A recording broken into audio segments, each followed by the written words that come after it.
todo momento que eu estava na PUC, eu sabia que Deus tinha me colocado lá para o propósito além de estudar. Eu sempre falo assim, gente, se Deus não for claro, não tranque sua matrícula, né? Mas comigo Deus foi muito claro, assim, ouvindo irmãos, ouvindo conselhos, ouvindo pessoas mais maduras, a gente viu isso se concretizando.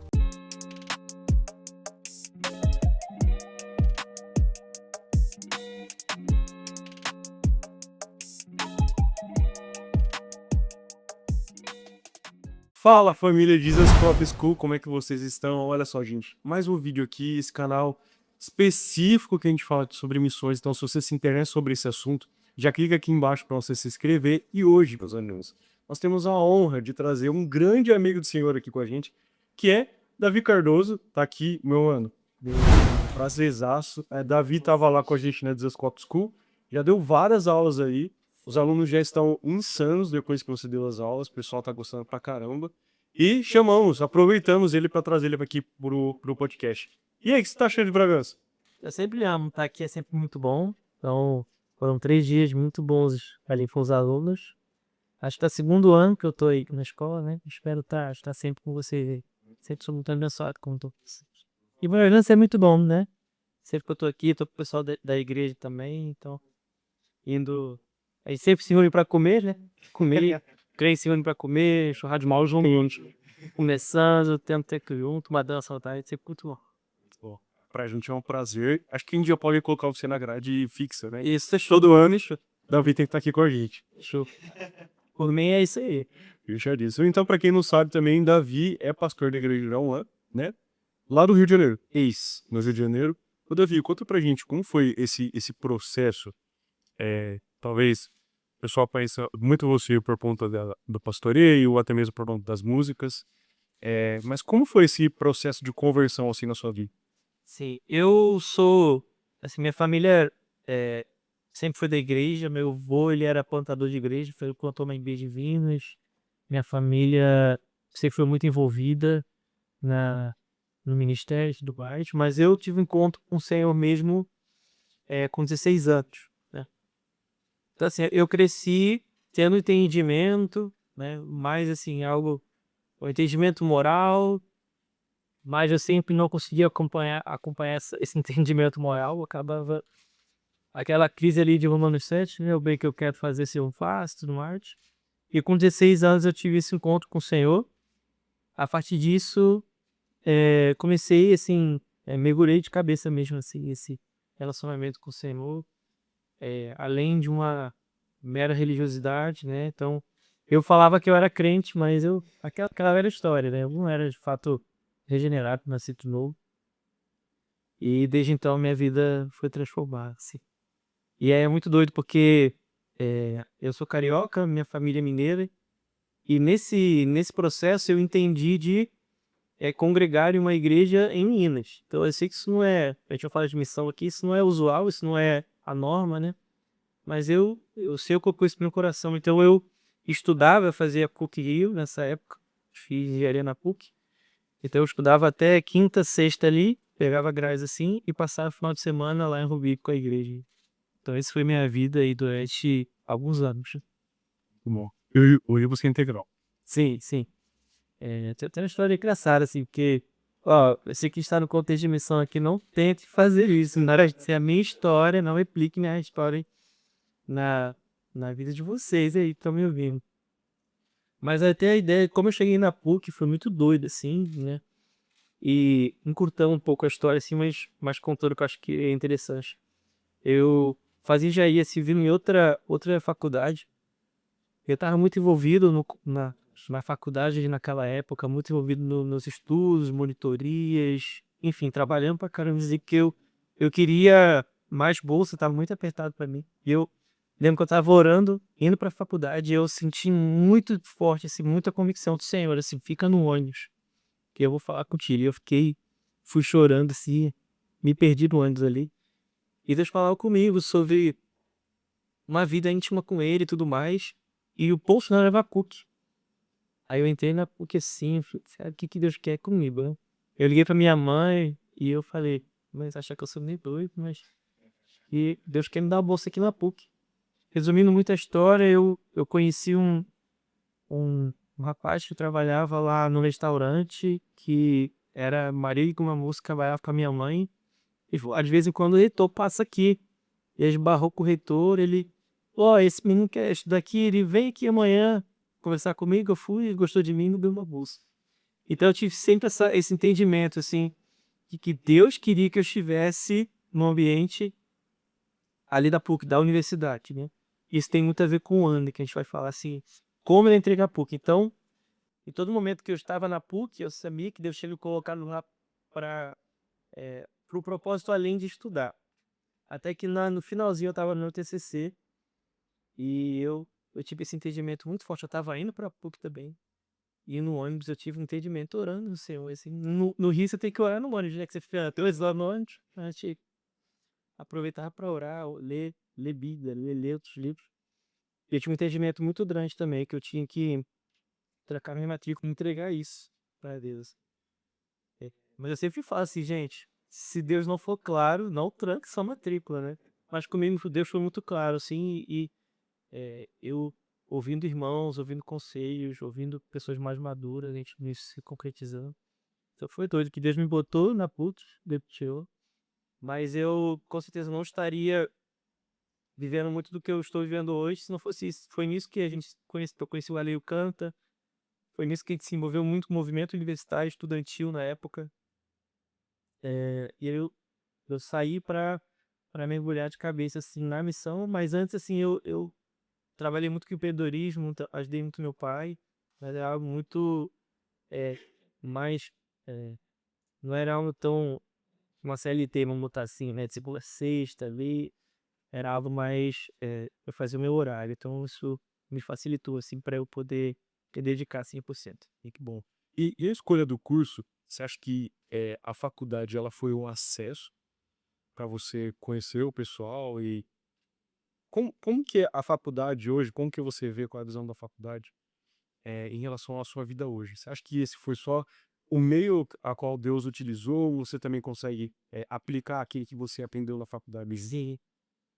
Sim, não, eu acho que foi muito proveitoso. Eu sempre falo pra galera, assim, até a galera de missão, assim, eu acho que tô perdendo meu tempo aqui na faculdade. Eu falo assim, você não tá perdendo dentro tudo que você tá vivendo aí, Deus pode usar, Deus pode, é, tudo é aproveitado no Senhor. Por mais que eu tenha feito uma faculdade bem mais técnica, né, fiz engenharia civil, então não encaixa muito com teologia. Depois eu fui, né, para bacharel de teologia, então são mundos diferentes. Mas eu vejo como o Senhor me formou mesmo, né, como um jovem ali, no contexto da faculdade. As pessoas falam assim: "Não, não faz faculdade não que você vai esfriar." Você vai se envolver com muitas amizades estranhas, mas comigo foi super o contrário, assim, eu vivi um dos momentos mais marcantes da minha vida, sem sombra de dúvida, assim. Havia um movimento estudantil na época, assim, até fora do Rio, São Paulo também. O Ano nasce nisso, né, o Ano nasce com o Mackenzie. Mas no Rio, o FRJ, UF, PUC, o UERJ, então eu lembro que a gente tinha de várias reuniões e estudantes de diversos campos se reunindo para orar, para buscar o Senhor. Então foi um tempo muito marcante para mim, né? Muito do que amizades que eu tenho hoje, enfim, vem desse contexto. Então eu sou muito grato ao Senhor, assim, por esses anos de vida no contexto universitário. A UAN continua com projetos para dentro da faculdade de dia? Cara, a gente tem reuniões formais acontecendo em algumas faculdades do Rio, né, que é o lugar que eu tô hoje, mas não é um trabalho tão estruturado, tão maturado assim da igreja. Eh, a gente incentiva irmãos universitários da igreja a avançarem nisso, mas não é algo tão estruturado dentro da igreja. É mais um movimento orgânico de oração, pessoas que se reúnem, seja no intervalo de aula, coisas assim. Mas a gente tem um carinho muito grande, assim, por esse ambiente universitário. Muito bom. Ô Davi, tá analisando toda a sua vida ministerial, você consegue pontuar pra gente algum dia que você falou assim: "Meu Deus, isso aqui tá custando bastante pra mim, de acordo com o ministério", ou de repente a saída da faculdade, ou alguma coisa que você sabe que fez assim: "Não, espera aí, isso aqui vai ter que ter uma renúncia maior". Sim, cara, parece que a vida cristã, ela é de glória em glória, então assim, eu não quero também trazer como se fosse algo só de sofrimento, né? Tudo vale a pena, nada é um desperdício, né? Quando é pro Senhor. Nenhuma coisa é, que custe pra gente é um desperdício pra Deus. Então, não tem nada que eu me arrependa, assim, no sentido de sacrifício. Tudo valeu a pena. Mas parece que a jornada cristã vai passando de fase, né? Então eu lembro que foi difícil abrir mão da faculdade, eu gostava bastante do meu curso, mas eu preferia a missão, né? Eu sempre falo pra galera assim, que às vezes a gente romantiza, né? Tipo, eu queria me dedicar no trabalho, mas o Senhor me pediu, né? Mas eu sempre falo assim, mas você quer isso, né? Porque no dia mal, né? O Senhor te falou, você tem uma palavra de Deus e você quer isso, você almeja esse lugar, você sente prazer em se doar para o Senhor, porque se você não vê sentido nisso, no dia mal você vai olhar para trás e você vai se arrepender, tipo assim, é, é aquela velha história da mulher de Ló, né? Você vai ficar querendo, você vai ficar olhar para trás. Então eu sempre falo assim, eu fiz consciente, não fiz porque pessoas estavam me forçando a isso. Não, eu fiz consciente, eu tinha uma, um ímpeto, uma diretiva do Senhor para mim, né?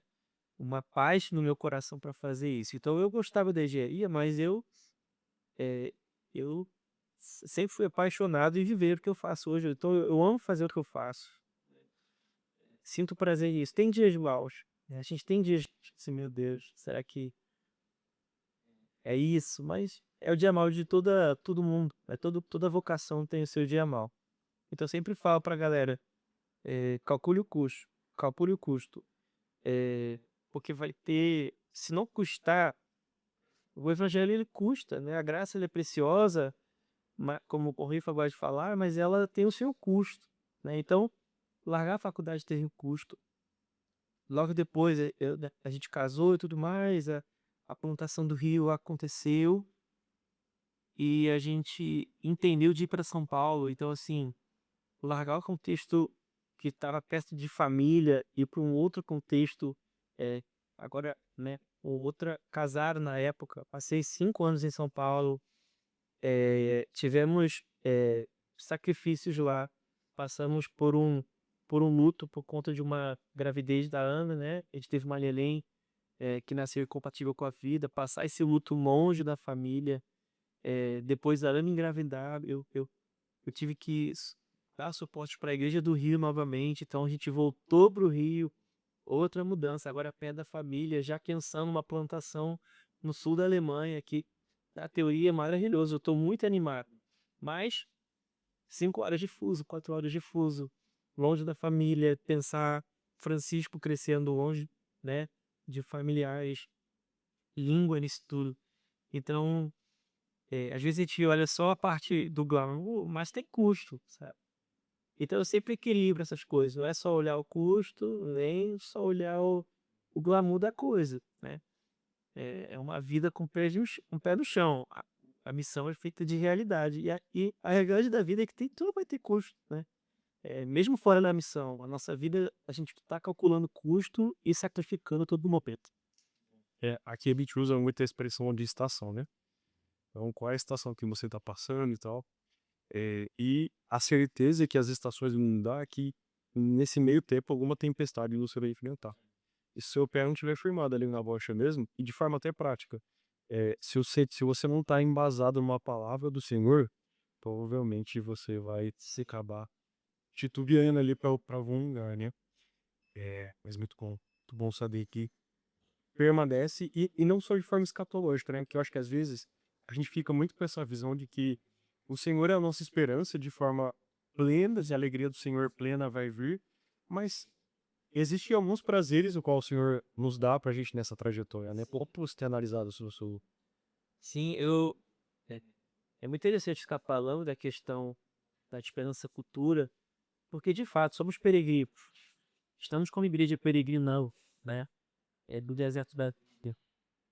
Mas ao mesmo tempo, acho que a gente não pode perder esse privilégio que é sermos chamados para orar com Deus. Porque às vezes a gente fala do deserto, né, como um lugar de sofrimento que não chegou em Canaã, não chegou na promessa. Mas, por um outro lado, esse lugar agridoce, Saião fala isso, né? Esse lugar agridoce, porque, de certa maneira também, Deus nos tirou do Egito. Deus nos tirou da velha vida. Então, eu estava morto em meus delitos e pecados, e Deus nos chama para andar com Ele. Então, vamos ter estações, vamos ter dias maus, ter dias bons, mas em tudo essa consciência, né? A consciência de Salmos 23, ainda que eu ande pelo vale da sombra da morte, não temerei mal nenhum, porque eu sei que Ele está comigo. Então, temos desafios, temos questões, temos percalços, sim, mas Ele é aquele que anda conosco no meio do deserto. E isso novamente eu falo, falando de missão ou não, vamos ter renúncias, seja você um missionário ou não. Renúncia faz parte da vida cristã, não somente do âmbito missionário, faz parte da vida cristã, da Missio Dei, né? É muito mais alto. É que você faz parte da One Souls, né, que é essa parte mais musical, e também tem o Ministério da Temérios, né? Como que você tem analisado hoje, que acho que de forma prática, tem a parada da arte e da música? Como que você tem analisado essas duas dinâmicas para o evangelho? Sim, é muito legal, porque pelo Lançados a gente lida muito com a música, o pessoal conhece o muito pela música, e a música eu acho que ela tem esse poder de ir mais longe, né? Ela é mais replicável, ela é mais viral. Então ela alcança lugares que você nem imagina, né? Por exemplo, quando eu escrevi Maranata, a gente cantou era uma laje assim, a gente não tinha pretensão nenhuma. E ver como o Senhor, como nós somos mordomos mesmo, né, do Senhor, a gente, nada é nosso. E a gente vê a mensagem se reverberando em até outros contextos, idiomas, e isso é muito bonito. Então, eu acho que a música tem esse poder, né? Ela vai a um lugar que você nem imagina.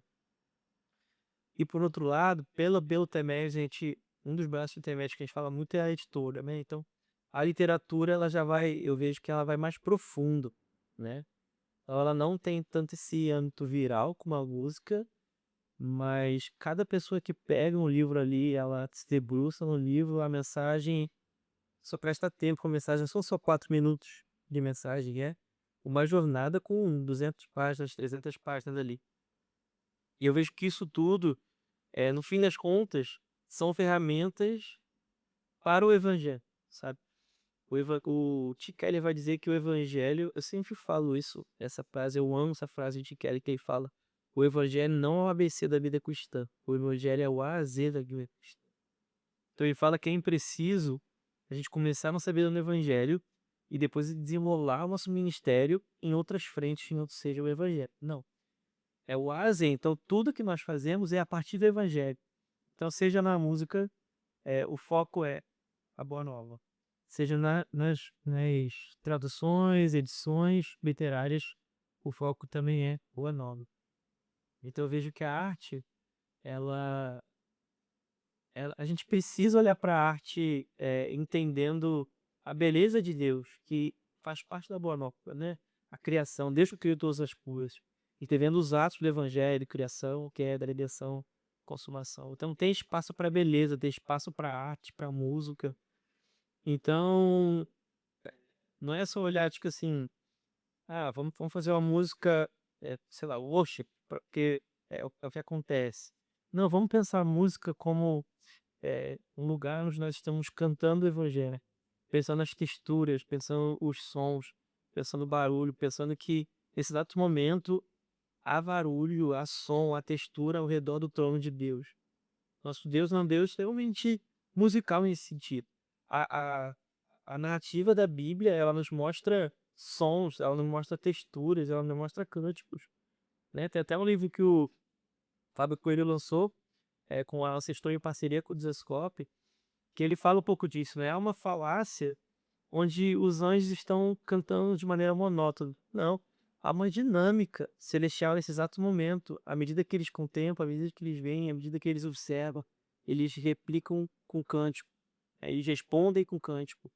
Então, se as escrituras nos mostram isso, por que a gente vai reduzir a música cristã de uma maneira tão pragmática, sabe? Então, eu penso que todo esse âmbito da arte, ela aponta para o mesmo lugar, que é o evangelho, e o evangelho é muito mais rico do que muitas vezes nos permitimos pensar que ele é. Muito bom, bom mesmo. Qual que é a sua visão hoje? Você se considera um missionário? Sim, eu tava pensando isso com uns amigos, porque no meio dessa loucura da missão, a gente tem diversas facetas, vamos colocar assim, né? Eu não gosto muito desse termo, mas para a gente explicar melhor isso. Então, tem o Davi presbítero, o líder do movimento One como um todo, né, junto com outros irmãos. Aí tem trabalho na editora, então tem esse trabalho editorial. A gente tem uma escola de teologia também, então a gente tem todo um trabalho pedagógico nisso. Tem as músicas, eu tenho essa parte artística, né, que eu tenho que pensar, composição, música, são diversas facetas, né? Mas eu não sei falar assim, cara, eu tô como presbítero, né, Luque? Eu não sei até quanto, né? Estamos calculando mais 2 anos, mas não sei, estamos nas mãos do Senhor. Mas engajar como missionário, assim, engajar com a missão de Deus, eu acho que é o guarda-chuva, sabe? Que abraça tudo isso. Porque quando eu larguei a engenharia, como eu falei, eu não larguei a engenharia para ser um presbítero, né? Foi mais esse âmbito geral. De novo, isso foi uma diretiva para mim, é algo muito pessoal, né? Então, só reforçando, não larguem a graduação de vocês para abraçar esse lado da chuva inteira. Mas para mim foi assim, foi essa voz que eu ouvi. Então, andar para cooperar na missão do modo geral. Eu acho muito interessante a gente pensar isso, porque, por exemplo, eu estava mais cedo pensando com o pessoal na escola, né? Não seria um problema para mim, pela missão, a gente chegar na Alemanha e eu ter que trabalhar meio venil, não sei, trabalhar numa cafeteria ou algo do tipo, não, eu sou um missionário, eu sou um pregador, não vou fazer isso. Não, se faz sentido para a missão, vamos fazer. Então, tudo é pela missão. Eu sou muito no time do Michael Barroca, assim, eu sou muito cuidadoso com o termo missionário. Porque sim, temos a missão de Deus, a missão dele, então todos somos missionários, né? O Stott já fala que ou você é um missionário ou você é um impostor. Não queremos ser impostores. Mas, apesar de todos nós sermos esses missionários, eu acho que há pessoas que Deus separa para serem de fato missionários, nesse sentido de serem enviados, pessoas comissionadas. Então, eu diria que eu me entendo como missionário assim. Passei 5 anos no Rio, essa plantação de igreja, passei 5 anos em São Paulo, uma revitalização. Estou de volta no Rio para 3, 4 anos, não sei até onde vai, né, como eu te falei. Depois a gente vai para o sul da Alemanha e vamos ver onde Deus tem para isso. Mas eu diria que ser um missionário define bem assim, o que temos proposto como família, né? Eu, Ana, Francisco, temos proposto como família. Nessa estação, talvez, de transição, o que que você idealiza como uma mensagem central que tem na UANA e que você gostaria de levar para a Alemanha? Uma mensagem da igreja humana. Uma coisa que a gente fala muito, a gente tem alguns princípios, né, como igreja, mas a gente sintetiza esses princípios em 3. A gente tem até um box do Ale, que ele escreve sobre esses 3 princípios, que foi por Deus, renovação de mente e andar de família. Então isso a gente pensamos que é uma marca muito cara pra gente, muito importante pra gente como movimento, né? Pessoas que realmente entendem o ser humano como um ser desejante, estamos desejando o Senhor. Nosso ímpeto, nosso desejo, ele, por mais que ele se coloque isso em coisas, no fim das coisas estamos procurando alguém, estamos procurando Cristo. Então isso é uma marca, a questão da renovação de mente, a renovação dos amores, dos afetos, né?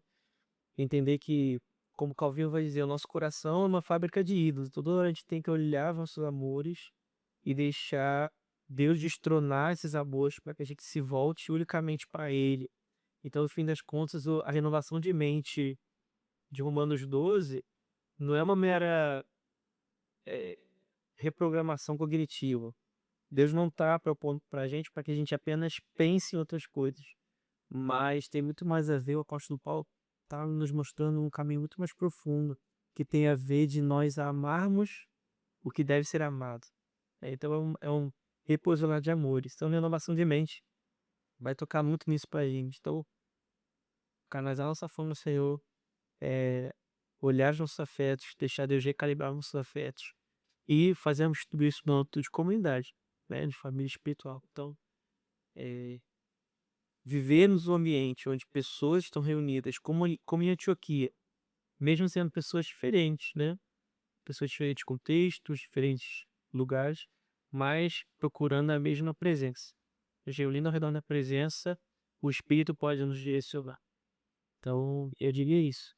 Essas três partes. Muito bom. Qual que você acha que é o maior desafio para plantar uma igreja local? Que difícil a pergunta, hein? É, eu diria que a gente não pode cair na cultura desse mundo de ficar impresso. Às vezes a gente tem essa freguesia que as coisas têm que dar certo. Então o culto tem que dar certo, o grupo base tem que dar certo, as pessoas têm que dar certo e a gente acaba caindo em ansiedade. E o Eugene, o Peterson, ele fala uma coisa que eu levo muito pra mim, que as pessoas não são defeitos a serem corrigidos. Pessoas são pessoas muito mais complexas. Então a gente não pode olhar para um ministério e pensar assim, cara, essas pessoas têm que dar certo para que a plantação aconteça. Porque elas não estão ali como um trampolim para a plantação, elas são a plantação. Estamos ali por elas. Então a gente ter paciência no processo, que às vezes a gente vê as coisas muito no início e a gente pensa assim, cara, nunca vai ter o ideal. E nunca vai ter mesmo. Então assim, plantar a igreja é uma coisa que você nunca vai chegar num lugar e falar assim, nossa, agora cheguei, tem um padrão. Muito difícil. Então é quase desistir dessa ideia. Tipo assim, é realmente igreja, a gente vai viver um processo. Até Cristo nos encontrar, a gente vai ver esse processo de maturação. Então eu diria isso, assim, acho que a ansiedade é o que me vem agora.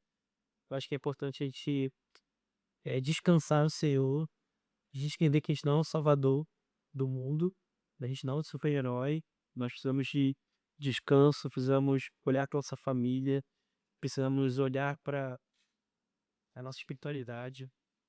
Como é importante lutadores que não pensam apenas de maneira missiológica, ver sim, eu acho que é muito importante, missiologia, entender contexto, cultura, a gente pede tudo isso, né, então, por exemplo, pensando, hoje a gente tem uma plantação, né, que aconteceu em Lotus. Então, precisamos da língua, precisamos da cultura, precisamos compreender a cultura, o que é o Bombril, o que é Londres, o Londrino come, como ele se veste, o que ele pensa.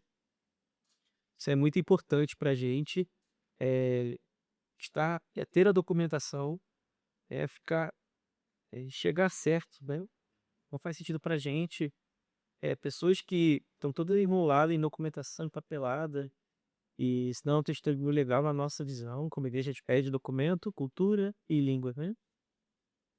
Então isso tudo é importante, mas a formação espiritual do plantador é muito importante também, né? Disciplinas espirituais, oração, jejum, leitura bíblica, estudo, contemplação, meditação, descanso, né? Generosidade, tempo para a família. Essas coisas são muito importantes também. E muitas vezes a gente importa todo o entendimento de startup. E plantação de igreja não é startup. A gente não está plantando igreja como a gente está empreendendo uma startup, né? Será que a gente tem um unicórnio aqui? A gente tem uma empresa que vai alavancar, né? Vamos fazer um IPO. Não, não é outra lógica, né? A gente não está falando, não é uma empresa, né? Então, eu diria isso, assim, não tratar como algo programático. É um organismo que está nascendo. E quando que você acha que uma igreja tá bem plantada? E se for essa parada da startup, eu acho que o que muda, talvez, sejam as nossas expectativas que a gente acha que é uma igreja que deu certo. Sim, O que que é uma igreja que deu certo pra você? sim. Cara, tem um livro do Nine Marks, talvez o mais famoso ali do Dapper, né? Que é o 12 Marcas. Putz, é o Nine Marks, né? Enfim, é, mas o livro traz coisas muito importantes, assim, para a gente ver, cara, é uma igreja plantar, né? A pregação da palavra, a exposição da palavra. Então, é uma igreja que expõe a palavra. Temos uma rotina de culto que expõe a palavra, né? A evangelização. Então, temos uma igreja evangelizadora, pessoas que entenderam ser cargo evangelizador. É, temos disciplina, temos membresia, temos adoração. São coisas que eu acho que são muito importantes para uma igreja, mas de maneira mais prática, eu diria sobre os ofícios, aí depende de cada igreja como ela se entende. Então, a gente como a gente entende o presbitério. Então, para mim, uma igreja estabelecida é uma igreja que conseguiu compor o time de presbitério. Diaconia é algo muito importante para a gente como igreja também. Então, uma igreja que consegue compor um time diaconal.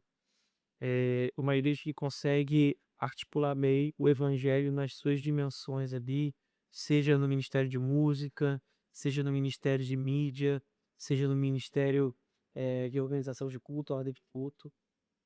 Então, mas eu não acho que o principal de uma igreja plantada seja os departamentos estarem redondos. Eu acho que a gente vê esses princípios bíblicos estarem bem marcados em uma membresia, por menor que ela seja. Por isso eu comecei falando do Linevax, né? Porque eu realmente acho que é importante. A UAN tá em quantas cidades hoje em dia? Tem Rio, São Paulo, Juiz de Fora, Imperatriz, Maranhão, Juiz de Fora, Minas, né? Imperatriz, Maranhão e Lontos, na Ibaté. Como que vocês mantêm essa visão coletiva sobre plantar igrejas em outros lugares? Que eu acho que, de certa forma, é mais fácil para uma igreja se manter numa localidade específica e aquilo dali crescer e a partir disso, né? Difícil é você ter que ir abrindo outras em outros lugares e plantando isso, né? Como que vocês se mantêm nesse lugar? Cara, Rio, São Paulo, Juiz de Fora nasceram num ambiente muito junto.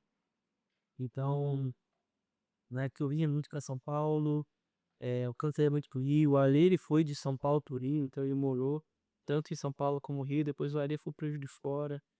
Juiz de Fora era 3 horas de Lima, então a gente estava sempre muito junto. Quando surgiu a plantação Imperatriz e Lonze, elas surgiram num ambiente muito parecido e foi muito desafiador, né? Pensar Londres, né? Uma capital global. Então, você pensar em Londres não é só pensar no Londres, é você pensar em dezenas, centenas de nações. Então a gente vê nossa igreja em Londres, tem diversas nações ali, né? Temos latinos, temos africanos, temos asiáticos, europeus, caribenhos, tudo reunido ali. Temos uma aluna da Guizascope School, veterana de 2024, junto com vocês lá também. Olha aí. Ela fez a Wana High School com a gente, né, em 2024, 31, e ela foi pra lá.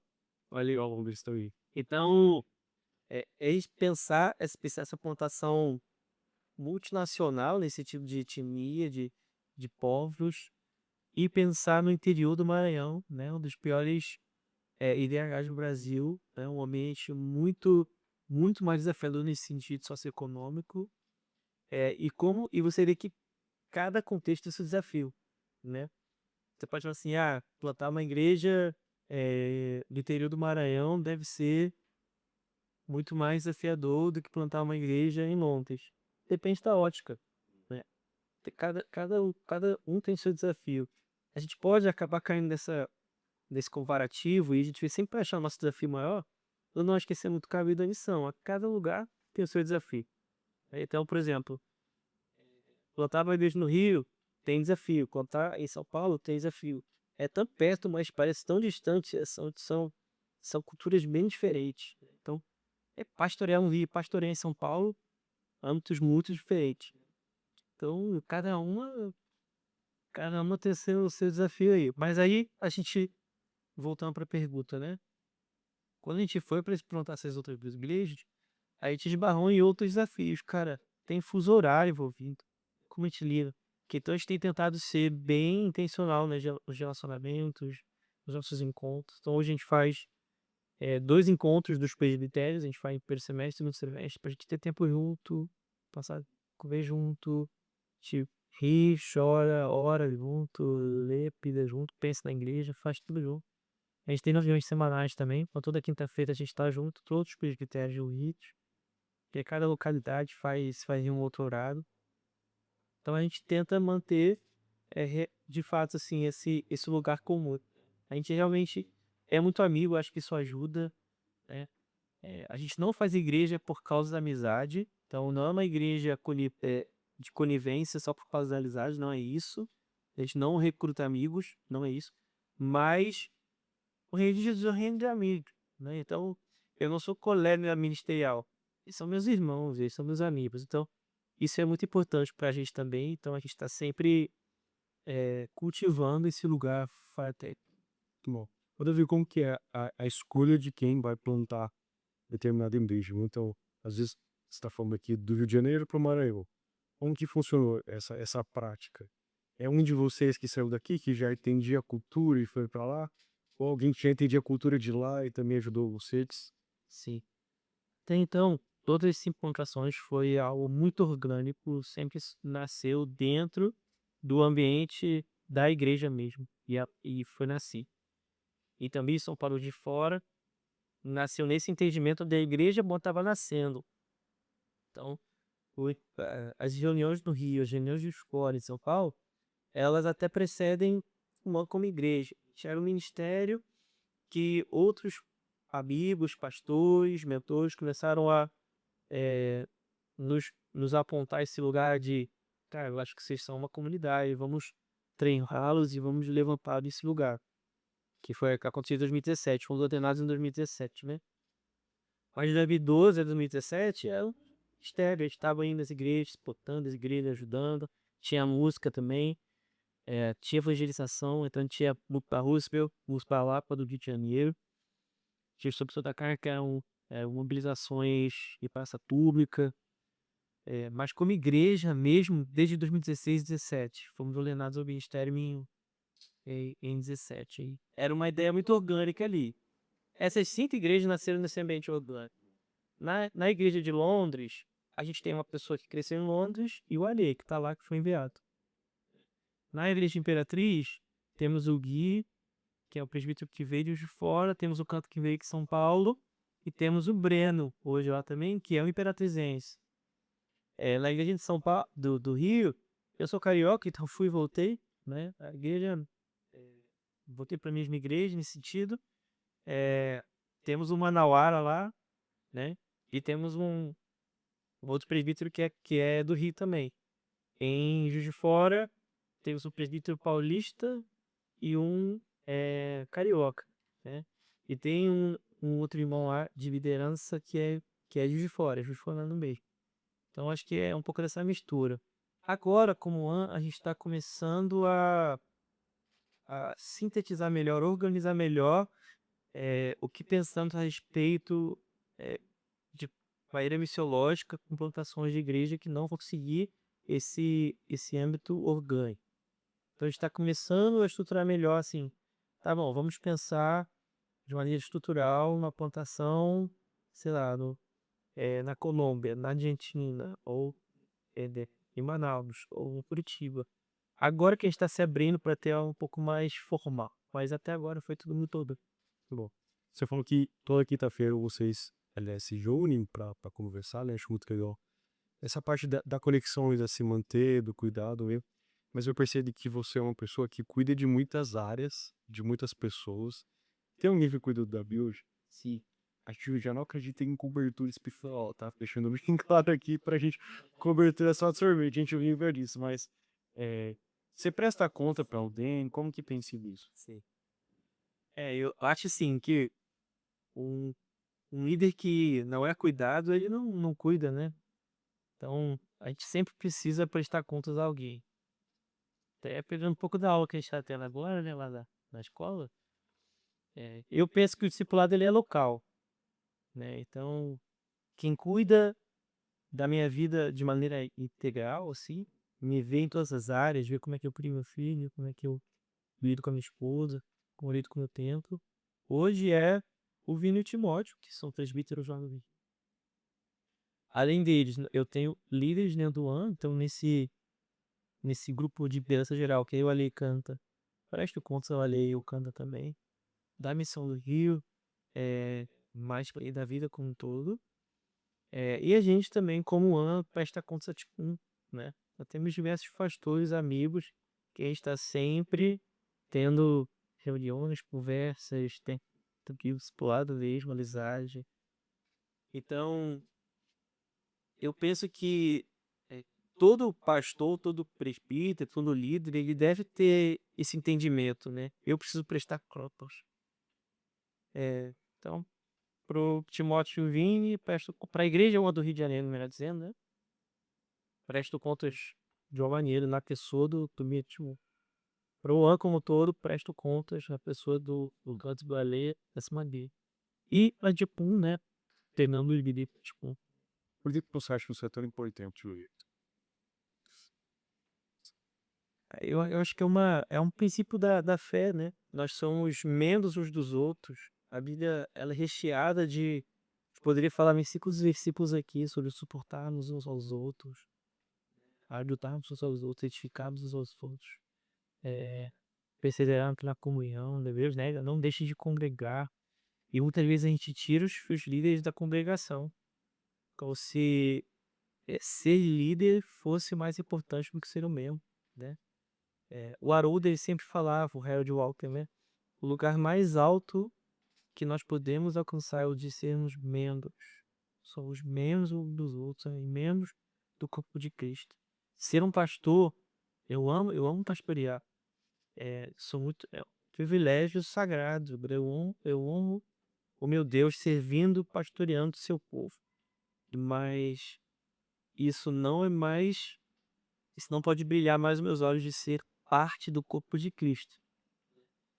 E um presbítero, um líder caseiro, um diácono, um pastor, seja lá qual cargo que as igrejas têm, todos nós devemos ser membros do corpo.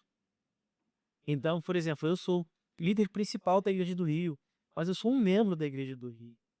Então, a Igreja do Rio ela tem responsabilidade de cuidar da minha família, da minha casa, me edificar, me encorajar, né, me consolar e, e me abençoar, ser Cristo para mim. Muitas vezes tem pastores muito solitários. Se a gente for pegar os dados, os piores dados a nível de estresse, solidão, infelizmente até suicídio, depressão, está dentro do âmbito pastoral. Porque nós estamos descolando os pastores do nosso ambiente de membresia. Penso eu que precisamos retornar pastores que sentem parte do corpo. Ah, mas se eu abrir minha vulnerabilidade para um líder aqui, ele vai achar que eu sou fraco, mas você é mesmo, né? A força da igreja é a graça de Deus, é o evangelho, é o Espírito de Deus. A força do evangelho não está na minha força, ela é na minha fraqueza, né? Que o poder de Deus se aperfeiçoa na minha fraqueza. Então por que queremos ser tão fortes assim? Se o poder de Deus se aperfeiçoa na minha fraqueza. Então eu diria que não é só bom que líderes prestem contas, submetam, sejam cuidados, é vital, porque é, ou somos discípulos ou não somos igreja. O Tim Keller também fala isso para a igreja central, né? Igreja e discípulos é sinônimo para Atos. Então, se eu não sou um discípulo, eu não sou a igreja de Jesus. Então, isso é muito sério. Isso é muito sério. Eu acho que a gente precisa de consciência cada vez mais para pastores e líderes. Precisamos de cuidar para nos prestar conta. Precisamos olhar para a nossa igreja como um lugar onde eu recebo também, né? Qual foi o último domingo que a gente ficou parado, ouvindo as pessoas, não só falando, ouvindo. Eu tô saindo de férias agora, então depois daqui do Rio Bragança eu vou entrar no mês de férias. o último culto na igreja do Rio, você põe mas Davi, vai entregar tudo, que a igreja ficou meio sem te ouvir. Eu não proibi, eu não fiz nada, né? Tu fala que eu não fiz nada, eu orei no final. Mas a gente ouviu um irmão muito precioso que nunca tinha pregado no domingo. Foi o primeiro que me pregou e pegou, fui muito abençoado, fiquei lá chorando no chão. Ele veio orou por mim, é isso. Mas a igreja não é do Davi, é a igreja de Jesus. Hum. Você acha que existe alguma mensagem, de forma geral mesmo, pra igreja brasileira hoje? Muito difícil essa pergunta também. Mas eu diria que o evangelho a gente precisa ser renovado no evangelho, né? Ver o avivamento, eu gosto muito do que o Lovelace diz, avivamento é o mesmo nome do evangelho. Avivamento não é barulho, não é luz, não é, é câmeras muito tops e estrelas rolando e conferências lotadas. Isso tudo é muito bom. A gente faz como igreja, a gente tem conferências, temos mentorias, estamos aqui, né, no podcast, então não somos contra isso. Mas a gente precisa de um renovo no evangelho mesmo, um lugar profundo no evangelho, onde a nossa roupagem evangélica, ela pode ser renovada no evangelho. Se a gente passa a cultura evangélica brasileira no fio do evangelho, sabe? Porque ser evangélico, infelizmente, né, não significa, não tem sido sinônimo de ser uma pessoa enraizada no evangelho. Então eu diria que a gente precisa do evangelho, a gente precisa de um despertamento coletivo. Vivemos um tempo, né, um ano de eleição, um ano de muito barulho, muito ruído e que a igreja ela se esconda no evangelho, não é ser apática, né? Queremos uma fé atuante, uma fé pública, mas, como Martin Luther vai dizer, nunca trocando a primogenitura por pratos de lentilha. Eu vejo que muitas vezes como igreja a gente troca nossa primogenitura por pratos de lentilha. E isso vem para um mau entendimento do evangelho. Precisamos do evangelho. Quando o Francisco tem? É ruim meio. Fala pra mim. Ele com o corpo de Cristo. Fez 18 anos ali, já cumpriu todos os requisitos obrigatórios da vida de estudar. Qual você acha que vai ser o principal conselho em relação a ser corpo de Cristo, pai? Essas perguntas são muito difíceis. Cara, é muito doido pensar que um dia ele vai ter 18 anos, né? É, e é muito doido como a gente precisa viver no céu cada fase, elas são muito únicas. Muitas vezes a gente fica, principalmente a gente que é eu, né, que sou pai de um neném, a gente fica é, ou querendo olhar muito o passado ou o futuro, mas, cara, a vida corre, né? Então ele já tem 1 ano e meio, nasceu agora, cara, ele tem 1 ano e meio. E daqui a pouco ele vai ter 18 anos, então o que eu poderia aconselhá-lo, né? Eu diria para ele gastar a vida dele pro Senhor mesmo, que não é em vão, não é desperdício. E eu gostaria de ser um pai para ele, mais do que um pastor, sabe? Por mais polêmico que essa frase seja, eu vejo que muitos pastores, eles têm tanta sina, a fissura assim de ser um pastor para cada deles, que eles esquecem de ser um pai. E um pai crente, um pai que é espiritual em casa, né? Mas um pai. Francisco precisa de um pai que maneje o evangelho, que ministre o evangelho para ele, que dá um exemplo para ele, maneja a palavra, mas que não vê ele apenas como um discípulo da membresia, mas é um filho. É uma outra dinâmica. É a mesma coisa, Ana, é a minha esposa. Ela não é só uma discípula, uma ovelha da igreja, é a minha esposa. E como precisamos olhar para o nosso contexto familiar e ser no cheiro do evangelho. Então eu espero que com os 8 anos eu possa olhar para ele e eu possa ter um testemunho para dar que foi construído ao longo desses 8 anos. Só testificar, filho, que você viva uma vida que persegue o ser. Também, mas o pior, eu acho que de forma prática, você consegue demonstrar isso com a sua própria vida. talvez seja um conselho para ele, mas eu consigo perceber assim de fora, analisando a sua vida. O quanto de tudo que você contou aqui hoje, o centro disso ainda é o Senhor. Então, desde a faculdade, desde a igreja, desde o ministério, dentro de casa, na família, ou até mesmo ir para um outro país, o centro da mensagem ainda é o Senhor. Também. E que as pessoas olham assim, o One, né? O One é muito conhecido pelas músicas, a galera acompanha isso, muito legal. Mas se você for numa igreja One, você vai ver que, cara, não é uma conferência todo domingo, a gente é gente, sabe? É, são pessoas normais, com dilemas normais, desafios como todo crente. Então, às vezes as pessoas dos óculos vêm aqui, seja nesse quadro ou outras pessoas que vêm aqui e inspiram a gente. Isso é tudo muito bom. Precisamos de pessoas que nos inspiram, mas precisamos entender que atrás desses microfones aqui nós somos normais, somos pessoas normais. Então, aqui pode até soar bonito e utópico, mas não é, sabe? Ser cristão, como Michael Orton diz, né? A gente precisa ser simplesmente um crente. Precisamos ser crentes, sabe? E ser crente hoje em dia não dá tanto ibope.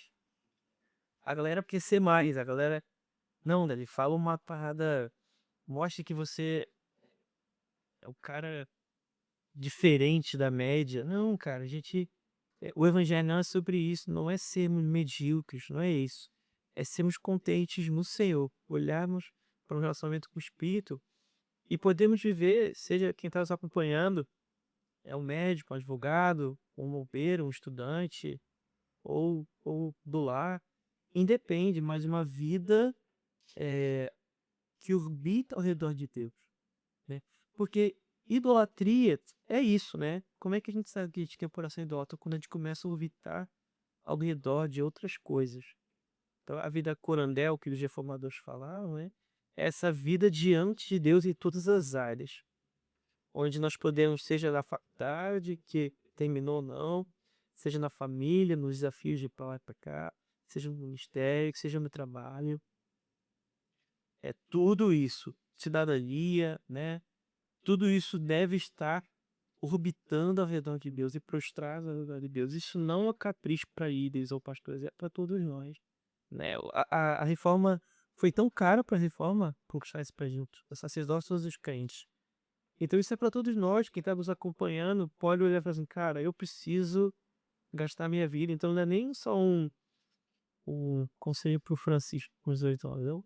É um chamamento para todos nós, né? Eu gastava essa vida pro Senhor porque não livrou. Nós queremos, às vezes, Jesus e mais algumas coisas, entendeu? Mas o centro aí, velho, nós queremos Jesus. Algumas coisas virão, mas nós queremos Jesus, certo? Davi, muito obrigado. É sempre um prazer receber você aqui. A gente tem visto que o senhor tem despejado tanta coisa sobre a sua vida e nós ficamos mais felizes ainda que você não retém isso só para você e também despede na vida dos alunos e quem tá perto, então eu te agradeço demais, demais mesmo. E se você gostou desse vídeo, se de alguma forma ele te abençoou, não esquece de vir aqui embaixo e compartilha aí com seus amigos, vai compartilhar no grupo, dos grupos de WhatsApp que você tem aí. Deixa o like aqui também e se inscreve no nosso canal, que a gente tem vídeo aqui toda semana exclusivo para você. E se você quiser acompanhar mais sobre a vida do Davi, tem as suas redes sociais, né, Davi? Sim. Fala aí pra gente. Instagram é Davi P. Cardoso _. E pelo Temélios é Temélios _. Sigam a Temélios, tá? Tenho certeza que vocês não vão se arrepender, que é muito bom. Muito conteúdo bom, muito livro bom. É um baita de um ministério, né? Bem, estamos aí para servir a igreja trazer. Estamos felizes. Feliz de estar aqui, muito bom. Prazer. Obrigado, Davi. Vamos junto. Valeu, gente. A grande comissão não é uma opção no cardápio do cristianismo. Ela é a essência do nosso chamado. Seguir Jesus é participar do seu plano. E participar é testemunhar. Nas Escrituras, a igreja encontra uma estratégia simples e poderosa: plantar comunidades locais do Evangelho. A grande comissão não é uma opção a ser considerada. É um chamado a ser obedecido. Nós estamos preparando pessoas que dizem eu vou para o campo, para as nações, para onde Deus apontar. E também aquelas que dizem eu fico, para servir com intensidade a sua igreja local, o seu bairro e a sua cidade. Afinal, missões não se trata só de geografia, mas sobretudo de obediência. Suficiente, santo e soberano. Deus não necessita, Ele convida. Não por falta, Por amor. não por peso. Por graça. Você está preparado?